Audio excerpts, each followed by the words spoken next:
I just want to make sure. I don't think we have Ellen yet. Okay, good. We do. All right. Okay, I think we're ready to go.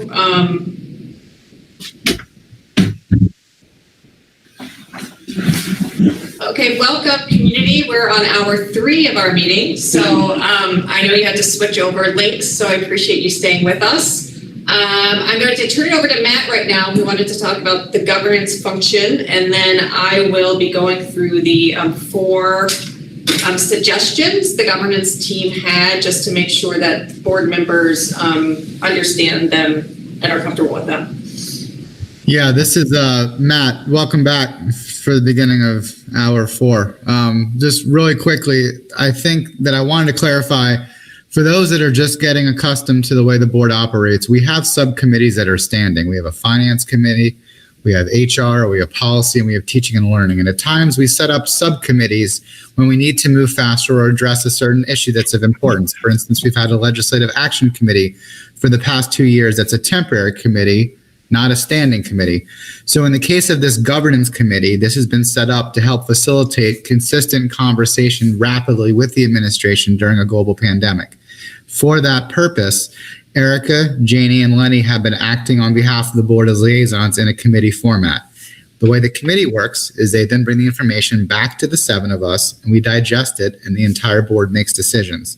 Just an example, there's already misinformation on the internet within 5 minutes of the conversation happening 20 minutes ago that now 3 people are running the board.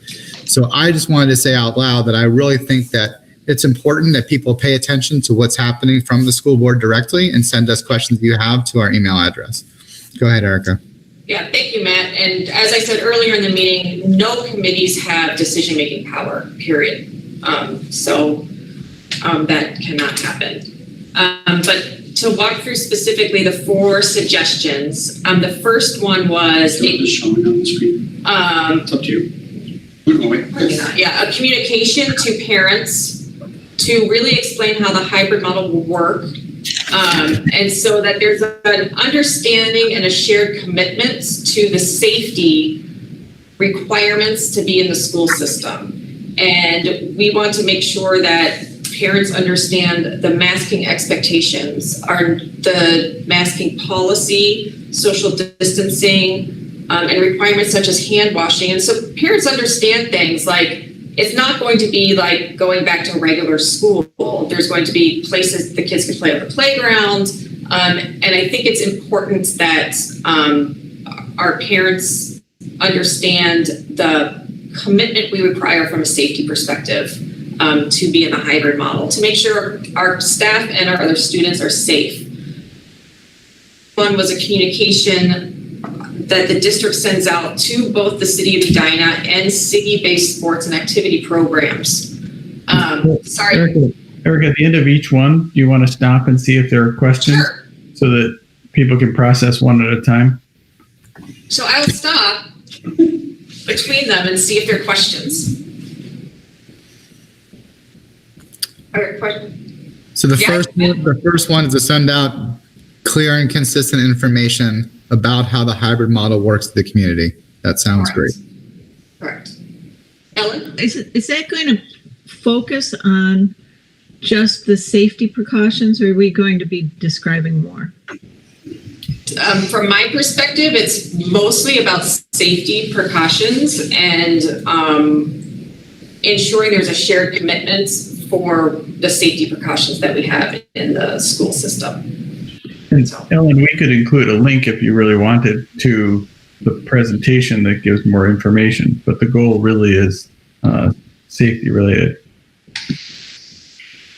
Then the second is a communication that goes to the city of Edina and to city-based sports and activity associations, explaining that we need a shared commitment in our community to follow the recommended CDC safety rules and social distancing. And the point behind that is that we are asking a lot of teachers, parents, and students from a safety perspective within our school. When kids go out of the school, we have no control over what happens. And so if we could have a community commitment that we're going to do all we can to stop the spread of COVID. That's the only way we are going to be able to maintain our hybrid model. It's the only way. And so if we're doing all of this work within school, and then my kid, not that she did, but maybe she did, goes and plays softball, and there's no social distancing, it really defeats the purpose of what we're trying to do within the classroom walls. I don't have a question, but I have a comment about that. I think that's a good idea because it exerts leadership on the part of the school board toward the district, toward the community as a whole, that we need to join hands on this. And it just can't be that the district doing this by itself. And I think there's a shared sacrifice, and I think the community wants to do this, and they're looking for that kind of leadership. So I think that's a pretty good idea. So that's the point behind suggestion 2. Yes, Janie? Oh, no, I'm sorry. Are there any questions about that or comments? No? So then 3, offering the district and administrators, teachers, a measured rollout of the hybrid model. And so as opposed to saying week 1, we're doing orientation, week 2, everyone is in hybrid, do we need to extend that to a 3-week roll up period to make sure not only that our teachers are comfortable with how the hybrid model is going to work, our students are comfortable with it, how it's going to work, because there are going to be bumps in the road. So we're not stressing our entire system at one point in time. And I could foresee the administration and coming back and saying, actually, we don't need that. But I want, as a leadership team, to put it out there that it's an option in case we do need it, to make sure that this can roll out as effectively and efficiently as possible. Because I think the worst thing we can do is do it too quickly and have something not work and have us go back to like a distance learning environment. So to me, it's worth the time to take a measured approach. And again, not saying that the district will definitely need it, but that it is an option. And it wouldn't be 3 weeks of kids doing nothing with the expectation kids are learning. It's really the way that we talked about it was an opportunity to relieve stress on the system at a point when maybe one part of the system could use the additional focus and the additional resources to really react to the scenarios that we've been planning for so long. But when they actually happen in person, if there is more support needed, that having this happen would set all parties up for success. If this is something that they think would work, we wanted to offer it as an opportunity to accomplish all of those things.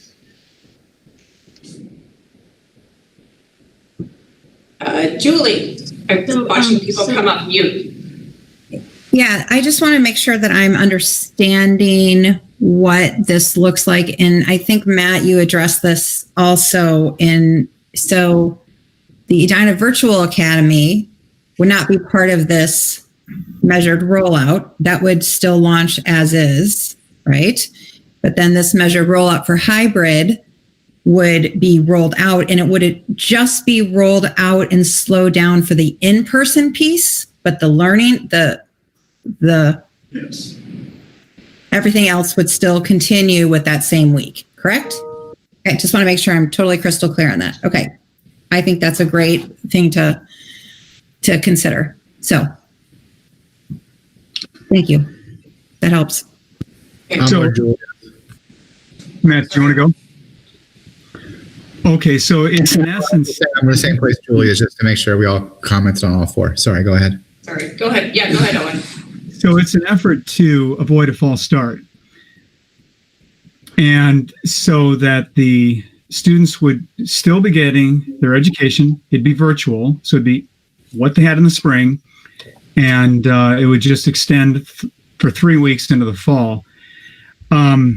This and the 4th might have, some parents might have some feelings about this, whether they it might change how they feel about hybrid or virtual. And would the parents have an option to change their preference? I mean, I think we are asking them to make a commitment. So it sounds like the parents would be locked in. Can you talk about that, Erica? Well, why would a measured rollout and number? Well, maybe I'm getting ahead of myself. I'm thinking this is also in the second one. The fourth question. So I'll suspend that till the fourth proposal. You withdraw your question. Yes. Sorry, go ahead, Ellen. Okay, so I have there were two things that I was hearing from teachers about, and that I actually had my own concerns about. One has to do with their safety and the safety of their families, but the other was quite a few concerns about the hybrid model and how they are going to what they are going to be expected to do with that hybrid model in their own classrooms. And so it was, so I'm just aware that there were a number of concerns with this A day, B day. You're preparing for both a virtual classroom and an actual classroom. And I'm wondering if Nikki could let me know if if one of the schools that she's talked to has been the high school. That's like the big elephant in the room is one of those schools the high school? Have you talked to those teachers? I have started talking to some high school teachers, yes. Okay. And so I'm just wondering if we need as a board, or not as a board, but if the administration needs to talk more about actually what the hybrid looks like and how it's going to function in the secondary. So, Ellen, your question is about workload, essentially? Yeah, workload and how it's managed by the teachers, yes. But it's also about it's a bigger building, there's more students, there's more exposures. So it is safety, but it is also, we've not talked about right. You mentioned safety and hybrid model. We've talked about safety a little bit. I just wanted to make sure I understood that the question about the hybrid model pertains to the workload questions that were raised. Yes. I'm not minimizing the safety question in asking that. And I think that's probably a Randy and Jody question. Randy, Jody? Or Andy, if you're asking for the high school. Andy, could you answer that? Could you just talk about workload at the high school and how that's being managed? And then I'll ask Sean and Tim do the same.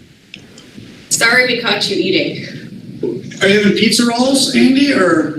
No, it's actually much better. There were some scrambled eggs. I was trying to run between things. It was handed to me. Sorry about that. That's okay. I've been listening intently the whole way. All right. So clearly, when you're in all one thing or another, it's simpler. If you're in all distance learning, it's simple. If you're all face-to-face, it's simple as relative in teaching high school kids. But when you're in the hybrid, the combination of both online learning and face-to-face learning is complex. And especially when you're breaking down your school into a 50% model, because you'll have kids that are in your cohorts that are at home and kids that are in school. And we looked at from the standpoint of how do you take the online requests, the EVA requests, and turn those into sections. That can happen in some ways, but there's a huge trade-off that can have really negative implications for students getting dropped from courses that they wanted, and also for teachers who may be forced to teach a section or a class that they've never taught before, either online or in person. I had an extended meeting with teacher leaders at the high school about this. Tom Connell was there from EME to have this conversation about workload. And actually, when we made a decision to just combine the EVA and our face-to-face hybrid kids together and just keep those cohorts together, I think that there was a sense of relief for our teachers, at least with that workload piece. It doesn't mean it'll be easy, and they have to be creative, and they're going to be creative about different ways to provide synchronous opportunities for those kids that are at home full time. But I think they are starting to wrap their heads around that. That doesn't relieve the anxiety that people have around safety or their family. That's still an issue in terms of face-to-face. But in terms of the instructional model, I think that our teachers are starting to wrap their heads around and feel a little bit better about that. At least that was my perspective from meeting with those teacher leaders. Could you just describe what that looks like when you said that they're combining? Sure. So let's look at a particular class. Let's say human anatomy, and I have 12 kids that are EVA kids that want human anatomy. That's not enough kids for a typical section when we staff our buildings and use our budget wisely when we're a 30-1. So my choices are tell those 12 kids you can't have human anatomy. But remember, they have to go somewhere. So you can't take human anatomy, but you have to take something else within your course schedule, which could raise class sizes somewhere else. I could, make the decision that I'm going to run that section as a full online section, which raises the class sizes of all the other human anatomy sections. And again, we're trying to keep those small for both face-to-face and just teacher load. So that's why we combine them together. So if I'm a teacher teaching human anatomy, my first hour section could have 12 kids that are coming to my classroom face-to-face. I have the kids that are opposite alpha that are home. And then we have some kids that maybe are doing full-time online in that class. So this is why we told our teachers the starting point for your class really is an online course at the high school. It's an online course that could be taken in school with support and different additional activities. It could be taken if you're a full-time student. It could be worked on when you are home for the second half or the lower half of your alphabet. And the reason we're doing that flexibility as well, because we haven't even gotten into the equation of what happens when a student has to quarantine for 14 days. And how do they stay connected with their class? What happens when a teacher has to quarantine for 14 days? How do they continue with instruction? So these are the complexities that we're thinking about and trying to have a maximum flexibility to be able to teach our classes and still run AP Gov and still run Human Anatomy and all these classes that kids want and need on their transcripts. So that was the decision that we made and why we combined those courses. So now our teachers and their creativity are going to have to say, the only thing that we have to solve, and they're still working on, is how do I provide those synchronous opportunities for kids who are full-time online students? And there have already been some suggestions. Some teachers have talked about, maybe I'll do a morning meeting live with everybody who's at home and face-to-face. Maybe I'll have permanent partners between the kids that are in school and the kids that are at home. Maybe the kids at home will write discussion questions for the kids in person to have a discussion out loud that they'll listen into. And so there's all different kind of creative ideas that are coming in about trying to keep the class connected. Maybe they'll take part of the class to have a meet with their online kids and while the face-to-face kids work, and then switch roles halfway through the class. So our teachers are brilliant, and they're already thinking about some of these ideas. But that's the piece that is the challenge in this. But we do feel good, I would say, making the best of what we have in the hybrid is to keep those sections together. Does that make sense, Ellen? Yeah, thank you. Okay. Yeah. It's kind of a long answer. Sorry about that. It was, but I was trying to figure out, you're not saying it's streamed, but it is. So that's not exactly what you're doing. It could be streamed. That could be something like orchestra, for example, is talking about doing some streaming potentially when they're having performance. So let's say the ensemble is playing, the student is streaming at home and they're playing along with the ensemble while they're at home at the same time. They have the music, they have their instrument. Obviously, they don't have the they're not with the entire ensemble, but that would be a possibility for streaming. But you can do synchronous work with your kids, and even a student-to-student, peer-to-peer interaction while in the classroom, one at home and one at school. So anyway, different things. And those are just examples, and teachers will come up with even more. I know they will. Right. Okay. Thank you. So, Andy, for clarification, would we ever have classes that would be both virtual and hybrid? An AP Gov class, say, having 1/3 of its students virtual and 2/3 in class, and the teacher would be lecturing, and the camera would be facing the teacher, and that would then go out to the virtual students. Would we have a context like that? I think that's possible, but the other piece too, we're trying to use the time we have for kids. We're making such a huge effort to get those kids into the building that we want to utilize that time for building relationships, doing things that you can't do online. So I would say, like, some things that are more direct instruction, a lot of that will be done sometimes through screencasts and things like that, more flipped opportunities. It doesn't mean it won't happen, but I could see kids coming in to be part of a discussion group. You have 3 kids that are sitting in a socially distanced circle and one that's on a computer, or you have the kids live and teachers are talking about having an extra Chromebook in their classroom so they can kind of be there and participate in some ways.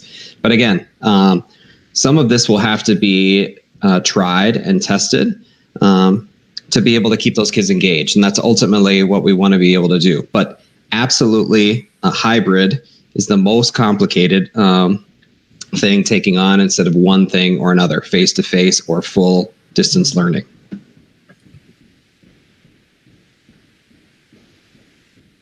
Yeah. Well, thank you, Andy. So are there more questions about I forgot where we were on the issues that we were going through. Number 4. I'm on 3? Yep, that was 3, 9, and 4. No, now I'm on 4. Okay, sorry. So then the 4th thing that we were suggesting is broadening the definition of what situation qualifies for an accommodation. And the reason that we're suggesting this is not to usurp the iteration that HR is going through right now, but our concern is we're going to get to a point with certain teachers where their option is either to come into the classroom where they're not comfortable or not teach and go on leave. And we have so many quality teachers that we are hoping that we could be a little more flexible with the accommodation process and say, we understand no matter what we have provided you from an accommodation perspective, you're still not comfortable coming in the classroom, whether it's you have an underlying health condition, you have a spouse that does. How can we work with you to still keep you educating our students? And so the suggestions that we had come up with is and it sounds like Andy is already doing a lot of these things with the high school teachers, is letting teachers have the flexibility of working at home and then having basically their work broadcast into the classroom, and then there's a paraprofessional there. Or there could be instances where it's a distance learning class within the hybrid model, but your kids are still at school. That works at the secondary level. At the level, I feel there's a lot less flexibility with having teachers out of the classroom due to the nature of the age of the students. And so the suggestion was for elementary that if we get to that point at the end of the iterative process that teachers are like, I just cannot come back to the classroom, are there opportunities to deploy those teachers in a virtual way to work on things such as interventions, to be TOSAs, to come up and help with our new literacy plan that we're working on? There's never a shortage of things to do in the district. And then use some of either our federal funds, what other dollars we have to hire a classroom teacher. in those instances. I don't imagine that it's going to be many, but I do think that I have a tough time sending the message to our teachers that if you have a concern, if you have a spouse that has a concern, we don't want you to teach, or we're going to force you into the classroom. So to me, this gives greater flexibility to actually staff our hybrid program, and I think a greater chance that we will succeed in staffing the program.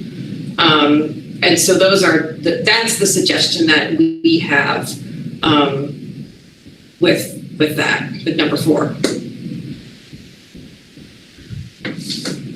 Thoughts I have is it seems creative and a creative solution to that problem of the roughly 30%, 50% of our teachers want EVA, and only 25% of our parents' kids want EVA. And so we've roughly got this 30% of our delivery capacity that is mismatched. And so we've got Nikki working on accommodations, and this is another step in that direction.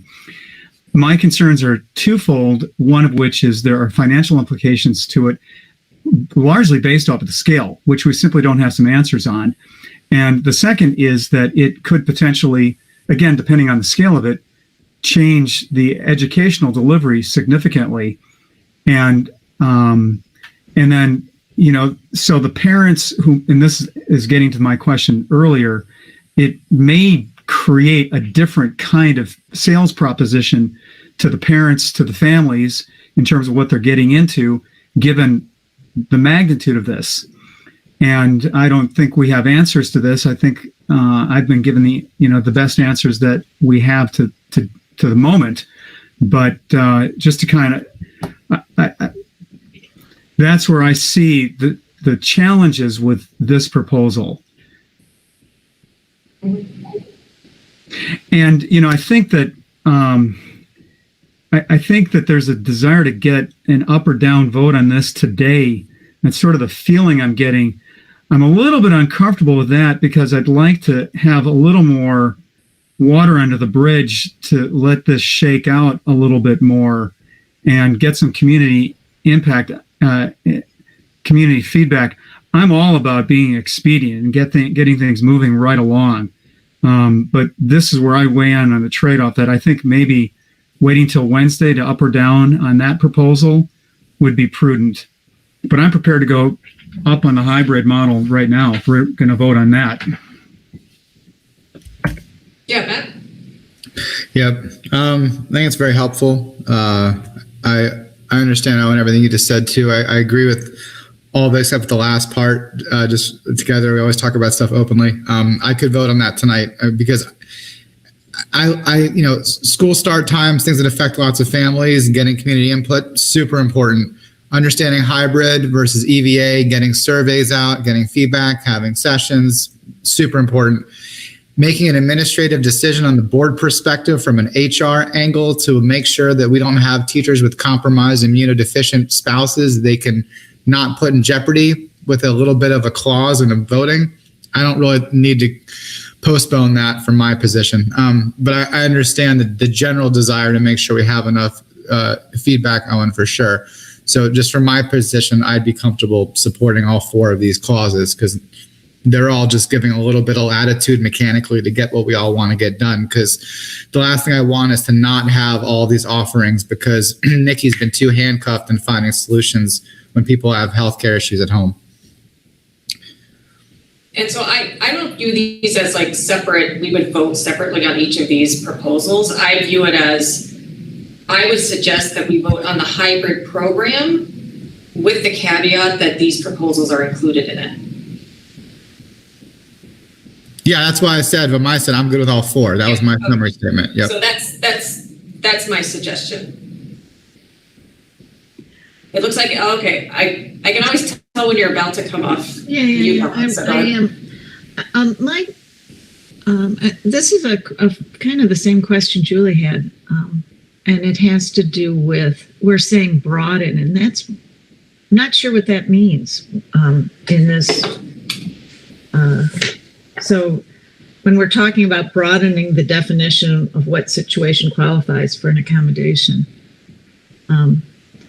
is that going to mirror what is written in the governor's statement? I'm trying to remember what he said. He said something like,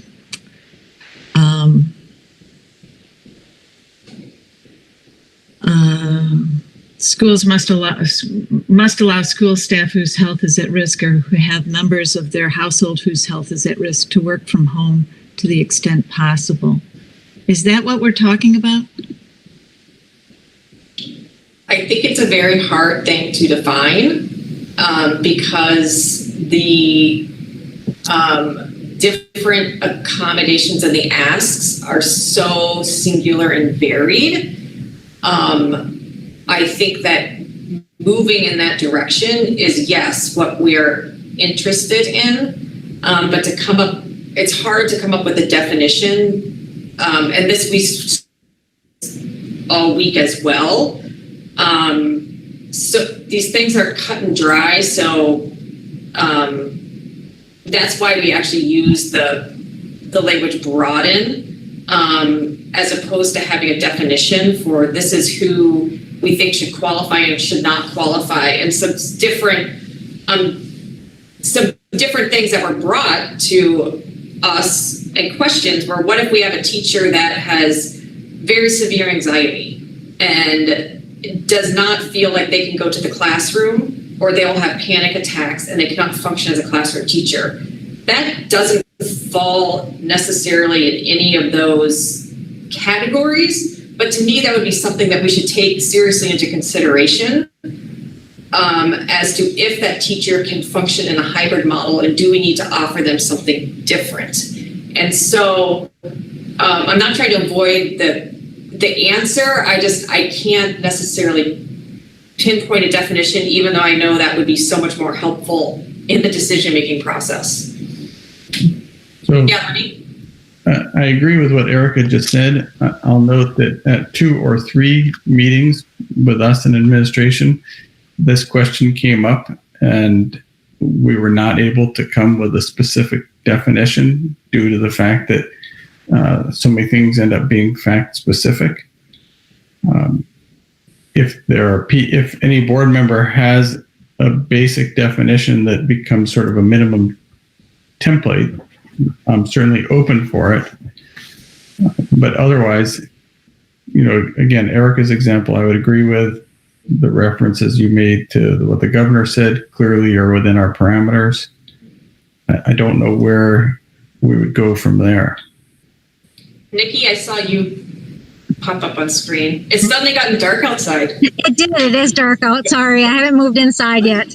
The interactive process by its very nature is both position dependent and placement dependent. So you have to take a bunch of different things into consideration and conversations, and that's why it isn't it isn't a bright line. And so that's all I wanted to come in and just say, is that the interactive process is very independent and singular in nature, and that's why the discussions are so fact specific, and they have to be.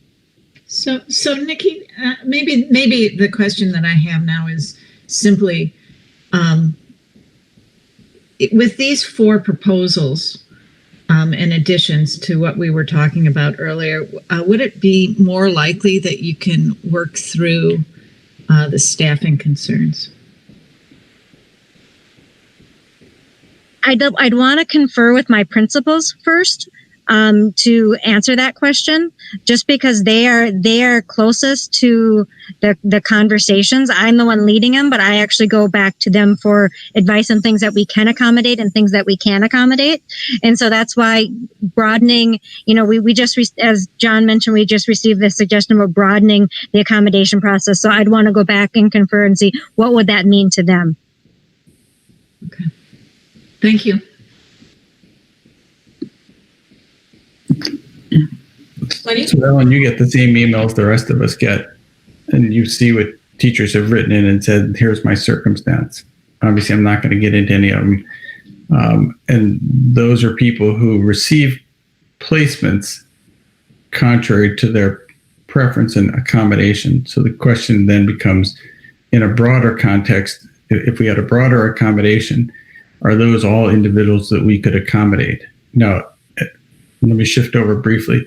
Owen, you're correct that the financial implication is something, but if it's not financially feasible, then I still think we have to take a look at accommodations. It may require a slightly different hybrid model. Again, and I want to keep repeating, I want to stay with a hybrid offering.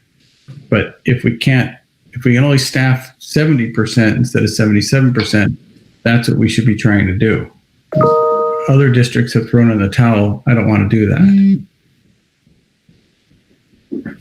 But I'm also not going to, we also don't want to have a system where, we spend more money than we could possibly ever have. Julie, did you have a question?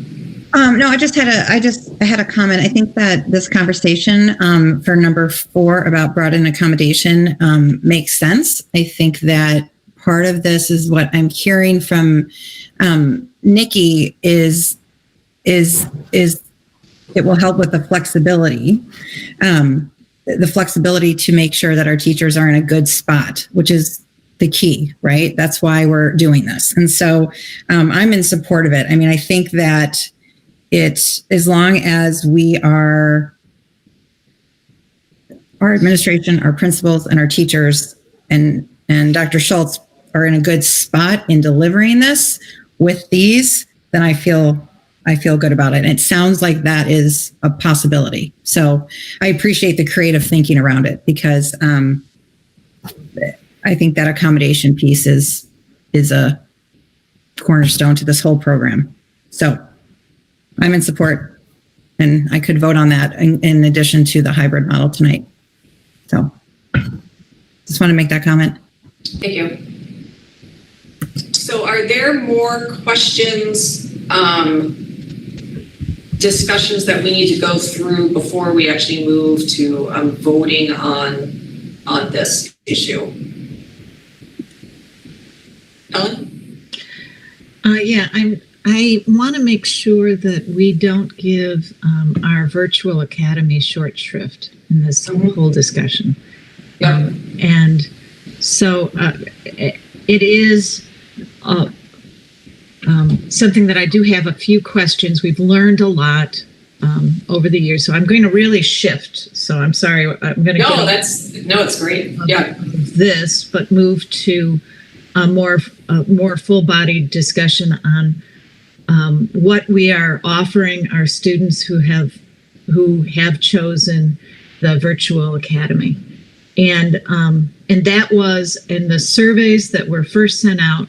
It was on how our parents were very concerned that we were going to improve upon our virtual delivery, and since it's half of the hybrid model, I want to hear from our instructors about what it is that we've changed, and particularly now that I'm hearing secondary is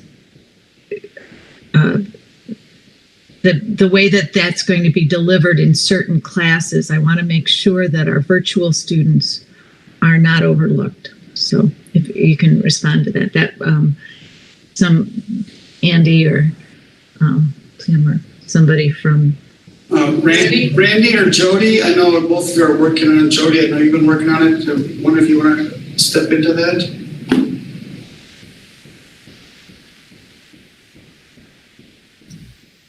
Randy and Jody have left. Nope, I'm here. I knew you were still there. I'm here. So he just came back is what happened. What we learned from last spring is that the primary concern that our families had was that there wasn't enough of the interactive face-to-face live time with our teachers. And so part of what we are laying out in our design is a minimum expectation for how that happens, or not exactly how it happens, but how much it happens each week. So when kids are in a hybrid model, as we have designed it, and there are different designs to the hybrid model, but as we've designed it, kids are getting face-to-face time with their teacher twice a week, and then they are doing some flipped lessons and activities during other parts of the week. But the challenge of that is, how do you keep continuity through the class from Monday through Friday?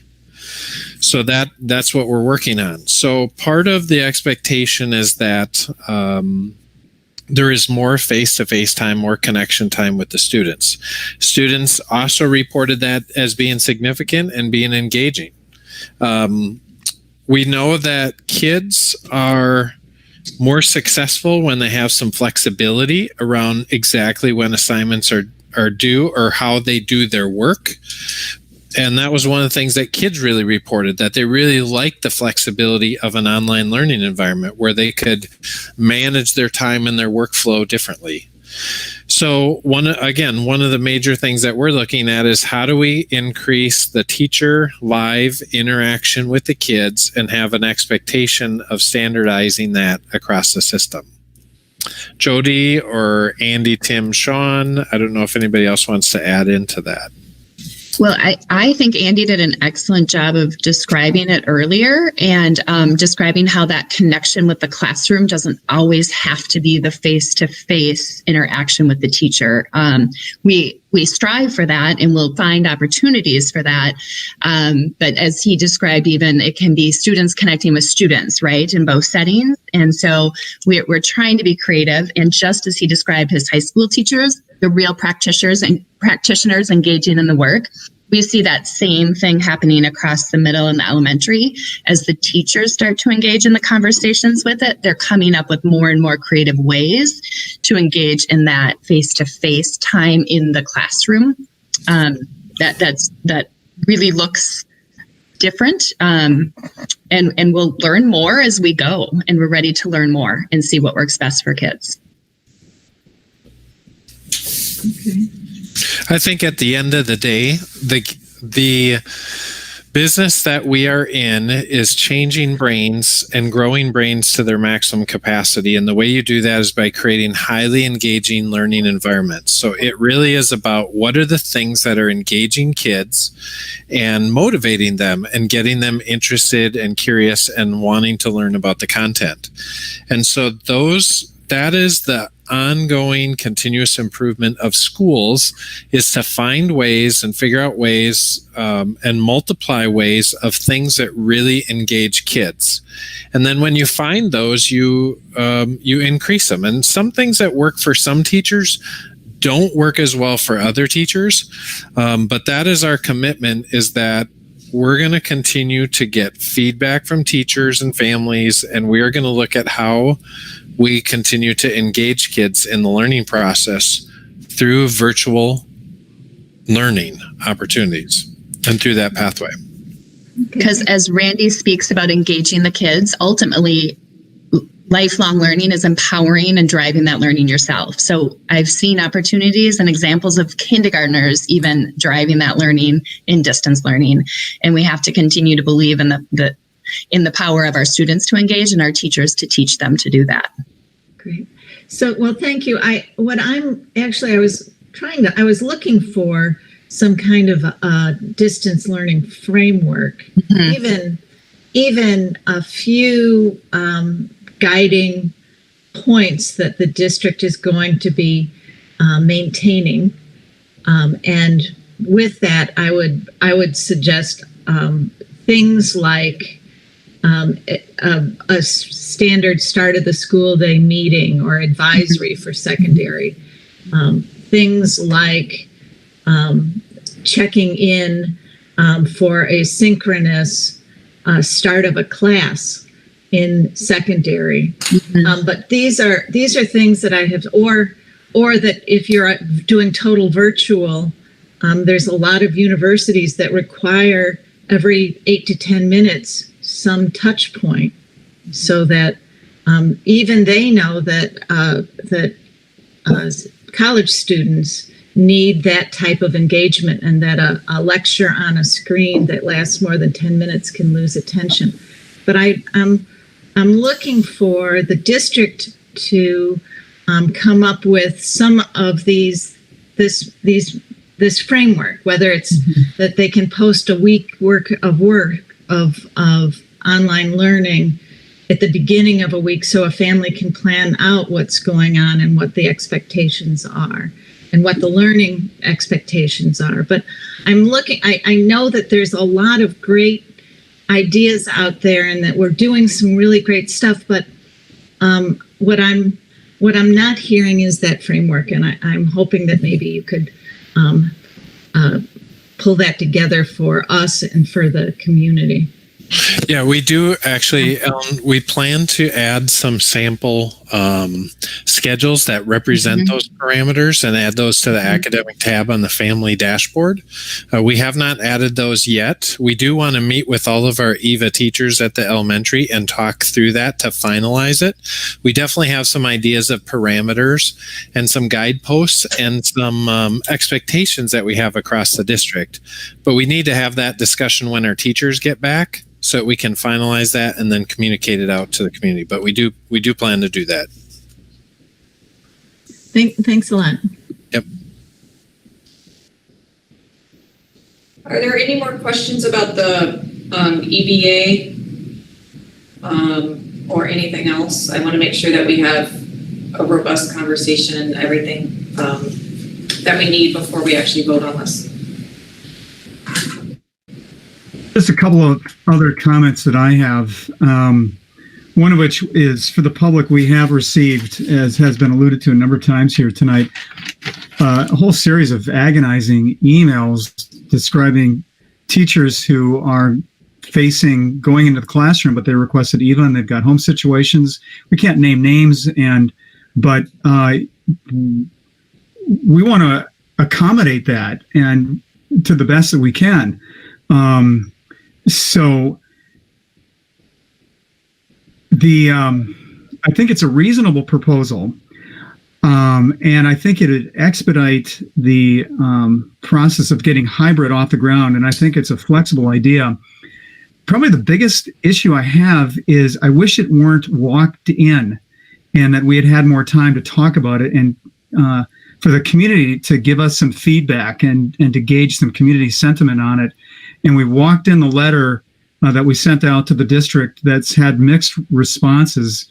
I think as a procedural issue, I would try to encourage us to have things walked in not too often. Yes, I realize we've got to be flexible given the nature of our COVID response, but that's just my request. So I am enthusiastically in favor of hybrid. And just like another day or two or three or four about especially the fourth proposal. Yeah, Julie? Yeah, no, I just wanted to offer a little bit of a different perspective on the community feedback. It seems like these elements are actually in response to a lot of community feedback that we have already received, and not just community feedback but staff feedback. So I think it's a problem-solving approach that works towards keeping our learning model moving in the direction of in line with the start of the school year. It seems like we are in a pretty good consensus here that can happen as long as we make sure that we can staff it and that our staff is in a good spot. So I actually think we have listened to community feedback already, and that's what's been included in what we're all reading. And I mean, we've gotten a lot of feedback across the board from staff and community with varying views. And I know no matter what, we're not going to get 100% support on no matter what decision that we make. So I just wanted to acknowledge that, because I don't want to hold us back to go out and ask the community when our experts are here, and we need to rely on them right now to say, this is how we can work within these demands that we're making with the hybrid model. So that just wanted to give a little different perspective on, because I do think that we actually are responding to community feedback. So, and Owen, from a procedural perspective, I completely agree with you. It's not ideal to walk things in.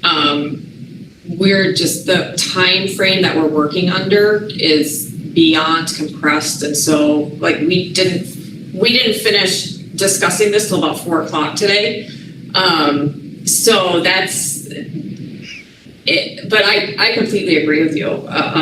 That it's not ideal to bring these things to the board meeting. And then we also obviously have the complication with open meeting law. So sort of trying to manage all of those different pieces, make sure that we're doing what we have to do from a legality perspective, I think is why you're seeing things like this. Yeah, and just to correct that, the letter was not walked in last week. It was posted to Board Book before we met. Yeah. So just a clarification. Janie? Yeah, I just have one more comment that I want to put out there. When I take a step back, this is all really complicated, right? And we recognize that it is very complicated. And the administration is the first to tell us that a hybrid model is the most complicated. But it's where we're at. And I'm so impressed with the commitment and dedication that the district is putting forward to have this hybrid model for our students, right? Like, there is a sentiment that we know kids learn better in person, and I am really pleased that we can have a commitment to offer this. So I just want to make sure that our parents and our community members understand that we recognize that it's complicated and sometimes a bit frustrating for families, and the work that we are doing here tonight is in order to make sure that we can deliver it and deliver it in the best possible way. So I think people who maybe are tuned in tonight are maybe some heads are spinning, which I get because I think all of ours have been. But I also want people to rest assured that there are people doing the work to make sure that we can deliver the best possible education for our students in our schools and deliver it in a way that we support and respect all members of our Edina Public Schools community, which includes our teachers and staff, because that's what we're here to do. And none of us want to be in a pandemic. None of us want to be doing this. I think many of us would rather talk about buses and start time right now if we had the choice. But these are the cards we're dealt. And I have to say that while it's complicated and frustrating, I want people to remember that there are so many people doing this for our students, and that we recognize that it's complicated and frustrating for parents right now. So I just felt like I needed to say that because it's something that I've been feeling as a parent, and wanted other people to know that we hear that and recognize it. Thank you, Janie. Ellen? Right. So I'd like to move on. I believe you're going to be requesting that we vote on the resolution that was put into Board Book. And I had a couple of comments about the resolution. And so I'd like to shift to a discussion of Section 2 and Section 3 of the resolution. I think I've talked enough. You guys all have heard my concerns, and so I'm going to stop talking about those concerns. I'm going to move on to something else. So Ellen, are you okay from a procedural perspective if we go through, sorry, we lost it. Oh, no, you're still there. I'm still, okay, sorry, I lost the screen. I'm not there anymore. From a procedural perspective, if we move to the action items and then in the action item of the actual document, that then we go back to your questions about the document itself. I'm sorry, what? So we're still in discussion. Yeah, So this is our agenda item currently is discussion. Got it. And so, Erica's not going to follow the agenda. right, Erica just says, is it okay with you if we get to your question? Sure. Okay. Sure, got it. Sorry. Oh, that's okay. So let's wrap up. I think we're done with the discussion. And so my suggestion is let's move to the action items. And we have 2 action items, one for early release days and one for the school year planning. And I was just suggesting, Ellen, while we're in that action item, to bring up the questions that you had about the specific action item. So why don't we move on to our two action items? The first one is early release days for 2021. And so do I have a motion to approve the early release days for 2021? Motion to approve. Is Second. there a second? Okay. Is there discussion? Randy, did you want to describe briefly what this is? So we originally put in early release days in the calendar to build out collaboration time for teacher teams because there really wasn't a lot of collaboration time in the calendar. So they were put at strategic spots during the year. With the hybrid schedule that we put out there, where teachers would have Wednesdays to collaborate, to train, to prepare, and we would clean the buildings on those days. As we discussed it with the principals, we really felt that that was very redundant to have additional early release times and felt that that's something that we could pull out of the calendar at this time. It's essentially built into every week, so there's significant collaboration time for our staff already. So then those days would just be regular days and we would remove them from the calendar. Thank you, Randy. Yep. Are there questions about this proposal? No? Okay, we will now vote by roll call on the early release days for 2021. Ellenberg, Aye. Fox, Aye. Dr. Green, Aye. Dr. Johns, Aye. Dr. Michelson, Aye. Shaw, Aye. Director Wallen-Friedman. Aye. Okay, the change to the calendar for the early release days are approved. Do I have a motion to approve the 2020-2021 school year plan? Well, do you want a motion to approve the plan subject to the 4 additional Yes, elements? sorry, subject to the 4 additional items we talked about. So moved. Second. Is there, okay. So now, Ellen, if you want to bring up the questions that you had about the document itself. Yeah, thanks.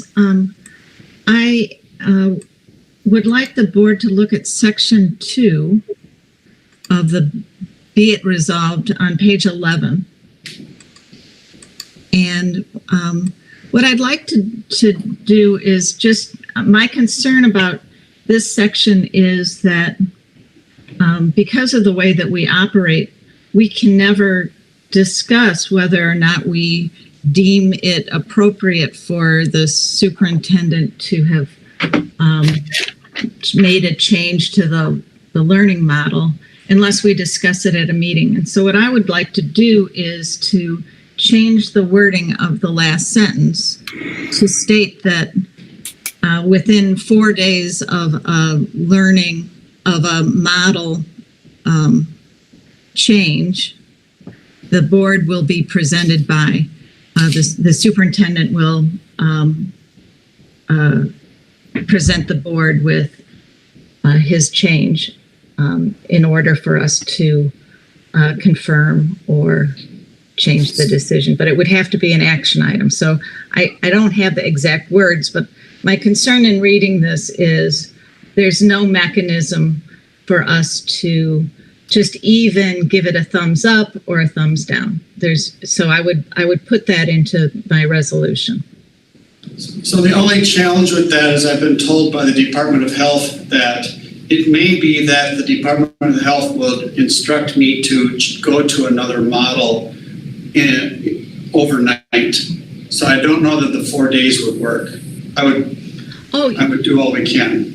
Right. No, I understand that there will be times when you will need to act with great haste, and that's fine. But after that happens, I believe it would be appropriate to bring it to the board so that you can both explain to us in the community why that happened, and we would have a chance to weigh in as it's written here. In consultation with a superintendent and appropriate school district employees, if we feel that deems that it is in best interest of the school district and its students to implement this different learning model. So I'm not saying that it's anything different than what's already written, but it requires it to be brought to the board for us to decide whether we deem it. If we don't have an opportunity to talk about it, then we would never, there just would be no opportunity. So, Ellen, are you trying to build in a required school board meeting within X number of days subsequent to a change to the model? Yes. Because we have the right, I mean, we of course could call a meeting. You just want to make it mandatory. Right. That would just be an automatic, I mean, a change in a model is huge. So this is not over, we're going to change the face mask policy, which is an appendix to a policy. This is a change to a model. We're going to either go from all hybrid to all distance learning. I think the community would like to have to be able to hear what the reasoning is for that change. And I think as a board member, I would like the ability to ask questions about it at a meeting. Go ahead. Oh, I was going to say, I don't disagree with you if what we're talking about is a change to the district for a model. My only concern about writing something like that in is if, let's say, there's a section of a school that for 2 weeks has to switch out of models. I don't think we can have the expectation that we're going to have a board meeting about that. So, right, so that brings, yeah, I agree. I think that what this conversation is bringing up is something else that I'm concerned about, is that we don't have a clear protocol for when that would happen. And that's also part of the language here that makes me a little bit uncomfortable, is that I would prefer to have more of a protocol so that we can follow it and that parents will know why and we can fall back on that protocol. But yes, I think that we do want to have, if the district is changing its model, then we would like to talk about it as a board. Can I ask a question? Oh. Sorry, go ahead, Owen.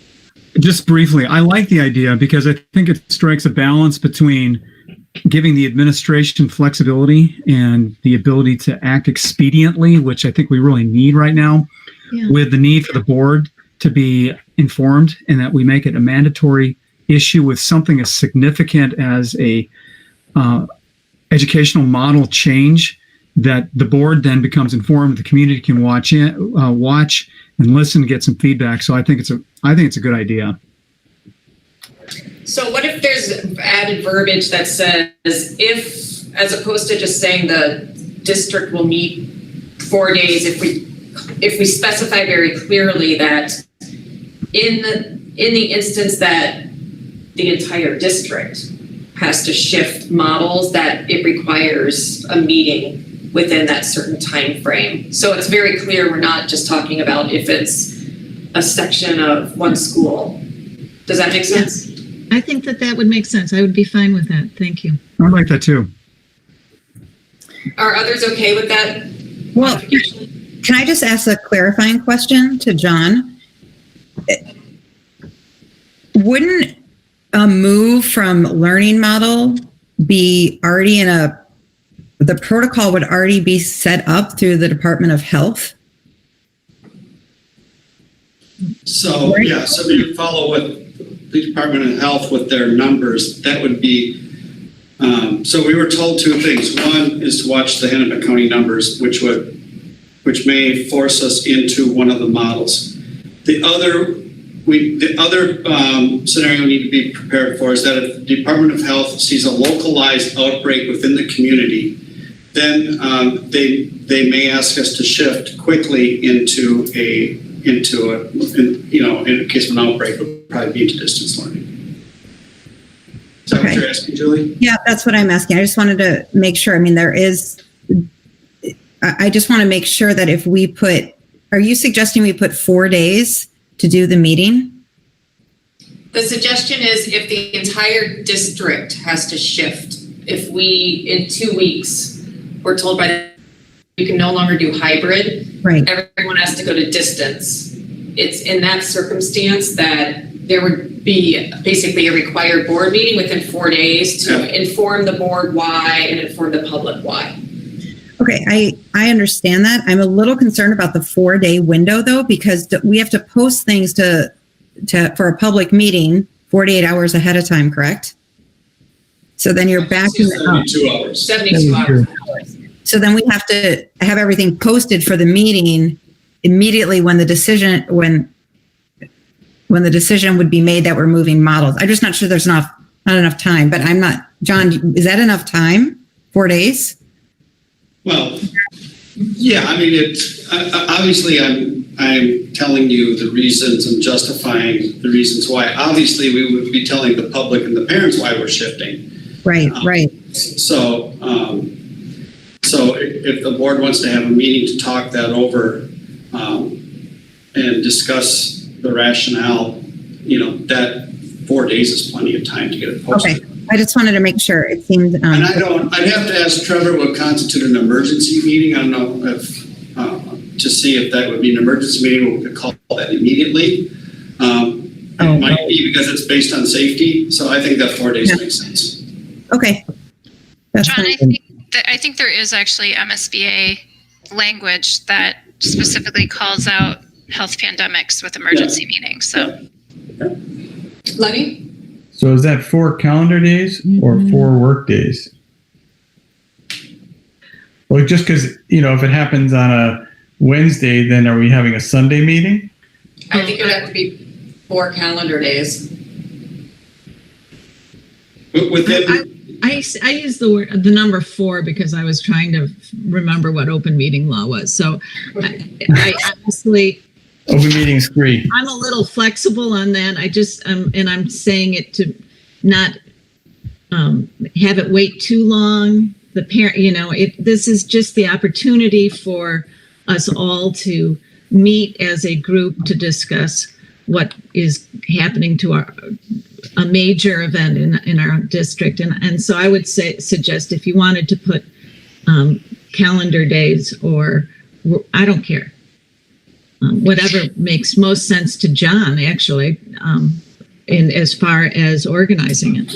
I think if it's an emergency meeting, if it falls under emergency, we could have the meeting the day after or even, the night before. It all depends on the situation. So within 4 calendar days. Within 4 calendar days, yes. Different parameters. Okay. Yeah, This I'm is- good with that. Thank you. this is kind of a procedural, but when I think that through, Ellen, and correct me if I'm wrong, I think the information about why something happened is important, but what I would guess would be more on parents' mind is next steps, right? And so in understanding, are we giving the district enough time to have that information, right? So John, you're going to know why the school closed, but I think what people are going to want to hear is what's next, right? So I don't know. I'm just saying, when I think that through, That question would take longer. right? That's why I want us to be really careful when we talk about when we would come together. So, and it doesn't mean we couldn't have 2 emergency meetings. I'm just. Yeah, I actually think the why, having it happen relatively soon so we get the why out. The district will be, school is, something's going to happen. I did ask John how he felt he could handle this. So I just think that having a meeting would be good. Is there a consensus that we're okay adding to the end of section 2 a sentence along the lines, and I can't come up with a great sentence right now, but that says if the entire district shifts models, we will have a board meeting within 4 calendar days. Does anyone have an issue with adding that? No, I probably would just say in the event. Well, I said I wasn't wordsmithing it yet. I know, I was just throwing out a different word. Okay. Okay. So I think we're okay with that. And you said you had something else, Ellen? I think that's my big one. I had a different one with respect to section 3, which we have resolved after our last discussion. Okay, great. Are there other comments about the proposal itself, or any other comments people want to make about on this? So I have a question about, so our motion included other parameters Correct. within this section, but our resolution does not. So are we in fact adding a section 6 to the resolution that includes those parameters? And if not, where do the parameters fit in? I would probably add a section for communications for the first two. Measured rollout would be another section, and then another section for the broadening the accommodations around the teacher preferences. So I would add 3 sections. Okay, I'm good with that. Matt?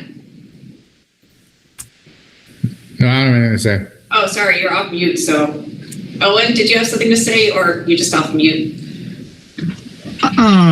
Could somebody summarize section 5 for me? Thanks for asking, Erica. Yep. The superintendent is directed to use the lead team and the health coordinator to review instruction. Isn't that already implicit in current actions? I mean, what's it saying that's not already? What's it a corrective to? It's probably more just communicating what the Department of Health expects for school districts, that I'm to have a pandemic response advisory team. And that's all that is saying, and that that team would use the Hennepin County case data and the parameters put out by the Department of Health. So it's just this was developed from an MSBA suggested resolution that they, of course, I made it applicable to Edina. Okay. Yeah, I think with respect to section 5, that speaks to something, the community really just can't wait to get back into school.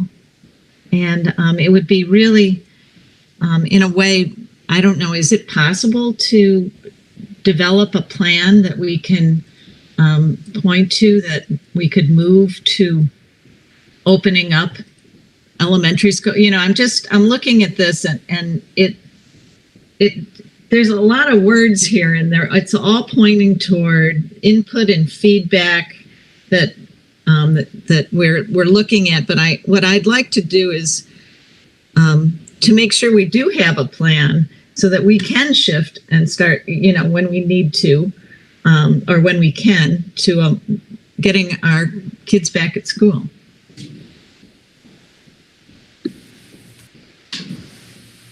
Is that a suggestion to actually change this, or just a thought that we're all, because everybody on the board wants that? So is it a change or just expressing? It's a request from the administration to come up with a protocol on what is the decision tree for changing the models. And I know that the governor has created some guidelines, which are starting points. And I know that we can also push those guidelines when we have the appropriate staffing and facilities. So I'm just saying, I'd like to see my request is, we could be directing the superintendent to create a protocol for when we change models.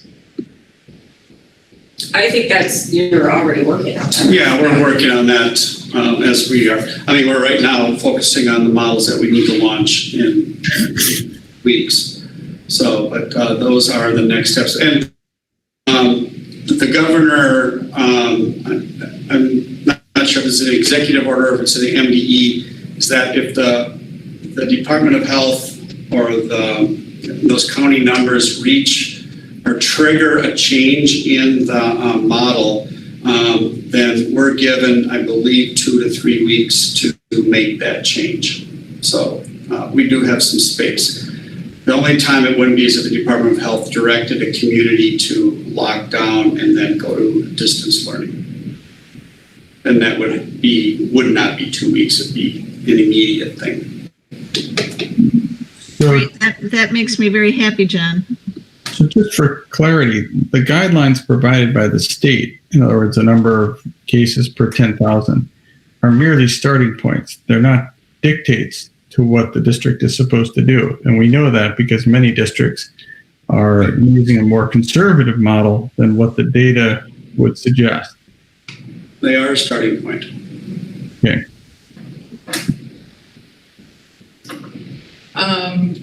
Anything else? So I have a motion to approve the learning model with the. Lenny has something. Yeah, Lenny. So I kind of hate to ask this question, but I feel obliged, having gone through this process once before. John, obviously you were present for the discussion at the governance committee with the recommended change. Do you have any objection to the change that we have that's included in our motion? I don't have any objection at this point until we get into it. And I mean, the first two make sense. And just understanding what 3 and 4 to see if they're practical. But we'll work on that and bring that back to the board on Wednesday if they're not. If they don't make sense, of course, then we'll have to come back and talk to the board about that. Okay. Anything else, Lenny? Nope. Okay. So we have a motion to approve the 2020-21 school year plan with the 4 additional suggestions from the governance committee and a change to section 2 and add a sentence that mentions that we will have a meeting if there's a change to the district model within 4 calendar days. So we will. With the other 4, right? And Yes. incorporation of those And 4. incorporating the other 4, correct. So we will vote by roll call to approve this motion. Ellenberg, Aye. Fox, Aye. Green, Aye. Jones, Aye. Michelson, Nay, procedurally. Shaw, Aye. Wallen Friedman. Aye. So the motion is approved, the learning model and the resolution are approved. Okay. We are done with those 2 action items. So now we have 2 more discussion items. If I could just invite staff, this is a board, the last 2 are board items, so if you want to exit, you're welcome. You're welcome to stay too if you want. So just wanted to give you that opportunity. I see lots of people exiting. Thank you for I'm not offended. Yeah. Thank you so much. Thank you. Yeah, everyone. Thank you all. Yeah, thank you. So our 2 items of discussion are the Legislative Action Committee and board calendar. So we're bringing the Legislative Action Committee back because we want to use this opportunity to review the functionality of the committee and see if there are any things we need to change. So John and I appended both the bylaws and our district policy regarding legislation. So I just wanted to open it up to discussion. Some key questions that I've come up with is, should the LAC be a board or district committee? Are there changes we want to make to LAC functions? And are there any changes that need to be made to the bylaws? Those are some questions that I had. And so I will just open it up to people if what they would like to communicate regarding LAC.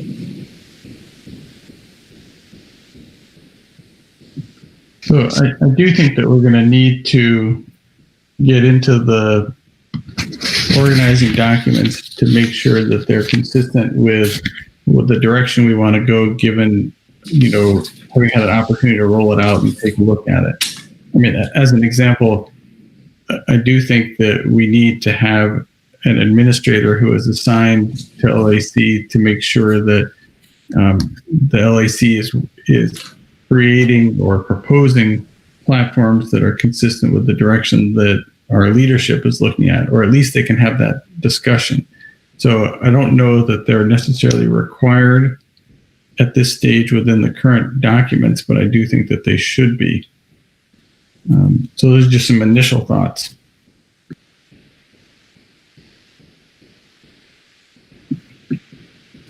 So I just wanted to let the board know that on all platform issues, John has, the superintendent has been involved quite a bit in both the formulation of the platform, bringing in the administrative members, and in actually even in the midst of COVID, we requested John at the first three meetings, and he agreed. We asked him what his suggested platform item would be. So that isn't a change in the way that we're functioning. Have we started recruiting for it yet? No. I put in, I asked the former members, and I also put in one all district blurb in the midst of our, shutting down the district for summer. And I did not hear anything back from the one all district blast, but I would not have expected much because we were all distracted. Sure, of course. If we haven't started the ball rolling, I wouldn't block people that want to put activity into it, but I think that the people, Ellen, Julie, some others that worked on it, Owen, I think you guys put in a tremendous amount of effort, and I think that it's one of those efforts that I think to reboot at this moment in time during a national and heavily state-driven political year and COVID is just a huge effort. I mean, to be honest, nobody put their name on that on the sheet. And I know it was because wanting to allow others if they wanted to step up, but it just feels like right now, heading into the next 4 months and everything that's going to be going on, I would suggest we revisit this in January. And there aren't, unless I'm unaware of major initiatives that the group has been spending time on and that's just waiting to close out or finish up, or there's something that's been left hanging. I think it was a good start, but I just feel like we have to prioritize a bit. And I don't feel it's fair to overload some board members with that much work. Those that have been putting so much time, unless they're really excited about it, then I'd help support it. But I think just given everything else, this is one that I would kind of pause on until January. But again, I'm not blocking. I'm just saying, just out of respect for all of your time. We have 3 to 4 meetings a week on average at least right now, not counting all subcommittee meetings that everyone's involved in. And it's August. So wouldn't want to have everybody load up 15 community members, have a ton of initiatives during a politically charged year, and then have a bunch of distractions that are negative when everyone's trying to do the right thing. I just, it's up to you guys. Lenny? So I agree with the general concept of what Matt said. And Ellen, I'll just note that while you may have a practice, that the bylaws actually don't include administrators as being on the committee. And so that's just kind of some of the stuff that I think that we would need to clean up. And I am inclined to agree with Matt that with everything else happening, since I want administration involved, I'm not going to ask them to dedicate time to it at this point. Julie? Yeah, no, I think, Matt, you made a really good point about the current climate of our state right now. I think when the platform was approved and we were moving before, this is pre-COVID, and then when COVID hit, it was very challenging to be able to pivot at the warp speed of the way the legislation was working. And so logistically and for effectiveness, I think we had a lot of challenges in that. And that's just the nature of that we're in a global pandemic right now, right? And so I think there were, at least I would agree that we revisit this in January for the following year, because I would hate for us to go through platform issues and do work, but yet we still have to pivot because what's in front of us looks very different than what would be in a typical, would be more typical. So I would agree with that. I think the other point is, looking at the bylaws, it's pretty clear that the steering committee's responsibilities are kind of laid out. And when I came on in January, I don't know if the roles were as defined within the whole committee. And there was a lot of work and a lot of great energy and a lot of perspective that was shared. I just want to make sure if we're using community members that we're being really effective with their time, so that's another piece that I think we have to revisit with the bylaws. Like, what does the steering committee do? What is their functionality in terms of, because there is a lot of legwork that goes with the LAC, a lot of legwork, I think, then compared to other advisory committees. It's a workhorse, or it should be, I think, to be effective, it has to be. So those are my two thoughts, but I think Matt's idea is good to revisit this in January and look at, how do we make this an effective committee for 2021, 22. So. Janie or Owen, do you guys have feedback or thoughts? No? My thoughts have all kind of aligned with what has already been said. I'm not going to add anything additional. So it seems like the thought process is to revisit this in January. Erica, Owen's off mute now. Sorry. Oh, I'm sorry, Owen. Go ahead. I'm on mute here tonight. Yeah, I'm going to ditto off of Matt, and I think that a January revisit is a good idea. And having been on the LAC for 2 years, it's been an essential. It's been a very effective voice for Edina at the legislature. I'd add on to it not strongly held sentiment, but I think that it'd be distracting to do too much with it right now because we do have so much on our plate with COVID. So I think the January pause would be a real good idea. Yeah, I'm fine with that. Is anything else? I want to make sure that I honor the work of the committee that has been meeting for the last 2 years. And I feel as if I don't speak up now on their behalf, it would be a great disservice for the amount of time that they put in. So I actually don't even have a clear understanding of what I will tell them, because I'm not really sure when I'm hearing we need to include an administrator, they would say, well, why? And I am, because we were quite proud of not taking administrative time at all.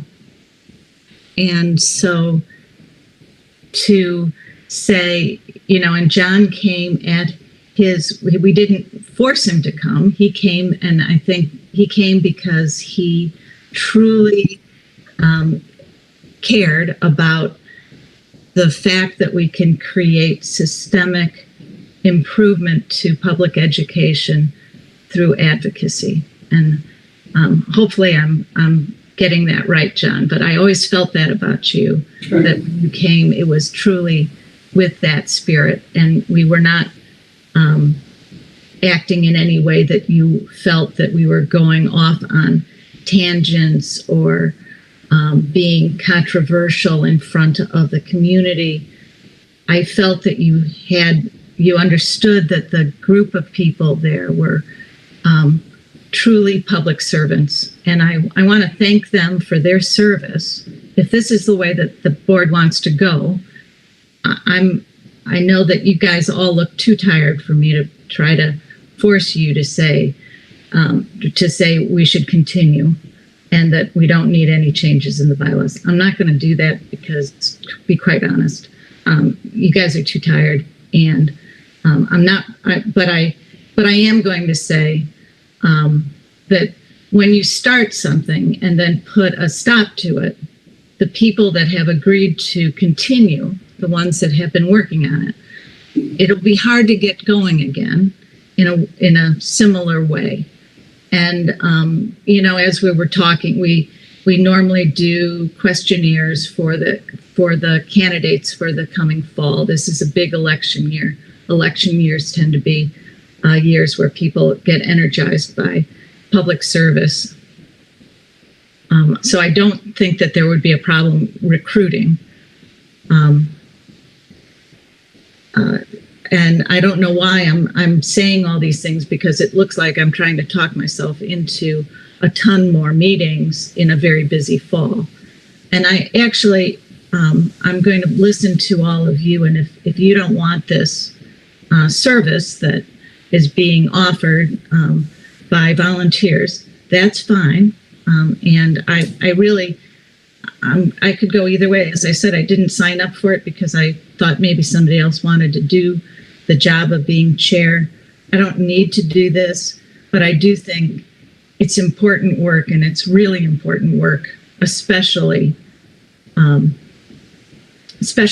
because, to be quite honest, the school is going to need money and support for many major issues that we care about at the legislature. But like I said, I just want to say that I will be honoring the people that offered to continue, and that's all. I mean, that's what I'll say is I'll tell them the board has decided to not continue, if that's what you all decide.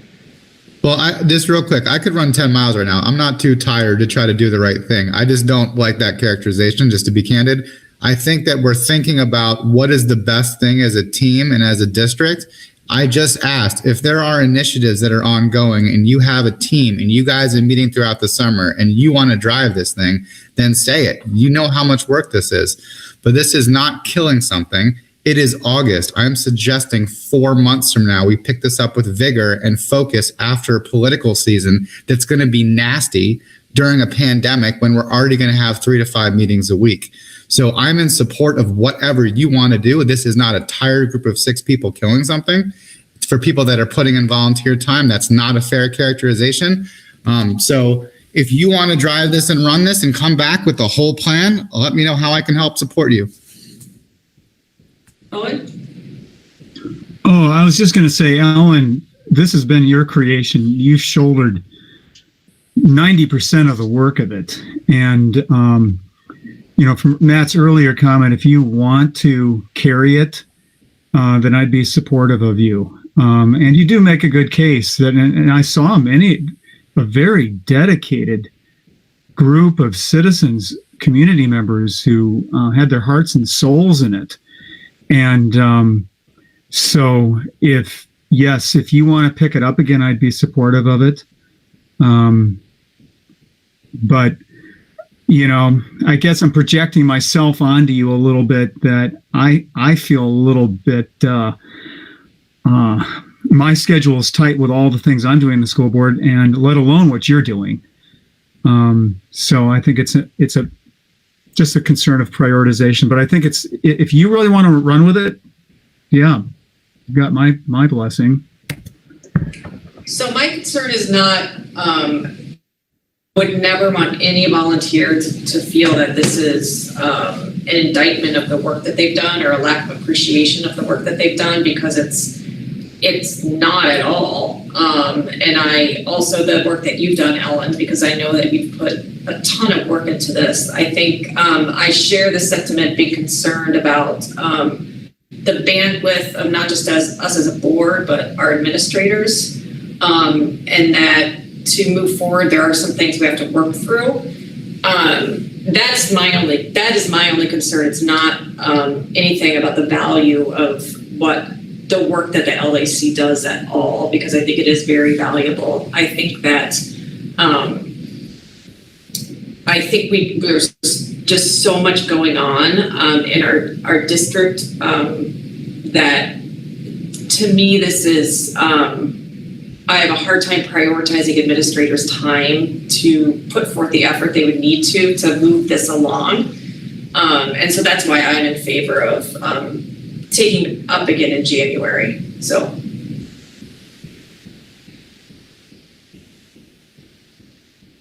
Oh, you're on mute.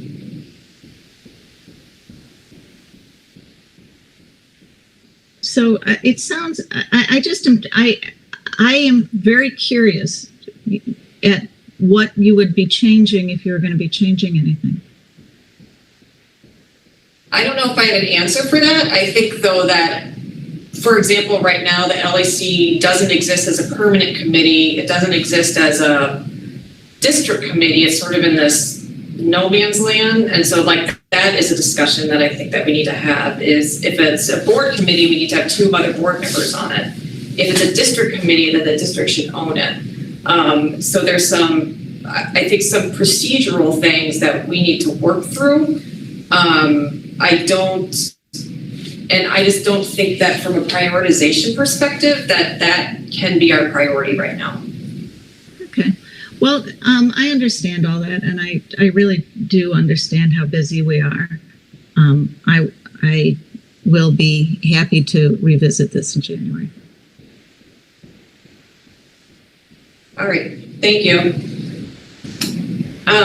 Next, our discussion really was just John and I going over the plan for the board meetings for the next 6 months. So what John and I did is we took the goals for John and the goals that we had set as a board, and I know that we don't have that finalized, that we'll talk at the next meeting, but we did want to just give this out to you guys to get an idea of sort of some of our planning. And so I think you can see, I just wanted to point out a couple of things to you guys, but that in September, that a big chunk of what we talked about from a goal perspective were how are we actually going to govern the strategic plan? How are we going to govern the pandemic? What are we going to do from a literacy perspective? So you can see in September, that is the first thing for us to talk about, is how do we move forward with all of these different things. So we have that scheduled for September. And then in October, we are going to be bringing in an enrollment presentation, talk about the tech levy. We're going to talk about interventions in December. And then on top of that, when we talk about in September, we're going to talk through some recommendations from an equity leadership perspective. So you'll see there's a Student Voice Summit also listed in September.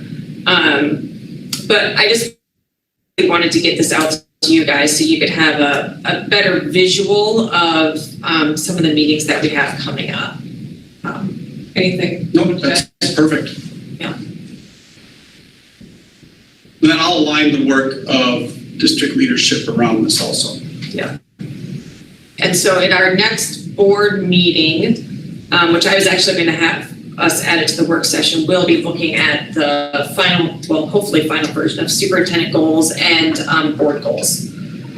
And then you'll see that all of this will align together. So that's great. This is really helpful, Erica. So, yeah, is it possible to do this as a shared Google Doc? so that we can, you're going to be updating this. And sometimes I always wonder, well, what's coming up on what's on the docket for the school board. So is it possible to keep this as a live document that you would be updating and that we could be checking in on?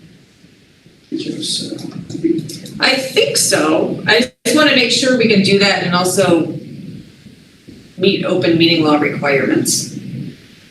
So, but we'll for sure get back with you on that. Okay, thank you. Yeah, I'll check. Sorry. Yeah. Lenny? I think you can post it as a Google Doc without editing ability for us. Right. Then Right. if you make changes, then you might just have to, I think the way I would do it is just add it as an information item at the back of each board book agenda. That way, in case there's a question about, are we discussing something that is coming to a meeting, it can just show up as an information, kind of like enrollment does. I don't think we can give just full access as a Google Doc to the board because we have to give it access to the public. So I think you're right. The way you're describing it, Len, you would do it in a PDF to an informational item each month. But we'll figure out a way that we can. Yeah, and I don't need to edit it. I'm not saying it. No, I know. I just want to take a look at it. I would like to edit it personally. Not happening. Owen? I think this is a great document, moving us in the right direction, creating a sense of stability and predictability. So thanks, Erica. No problem. Sarah put it together, not me, so I don't want to get credit for it. Oh, kudos to Sarah. Yeah. Is there anything else? Any other questions?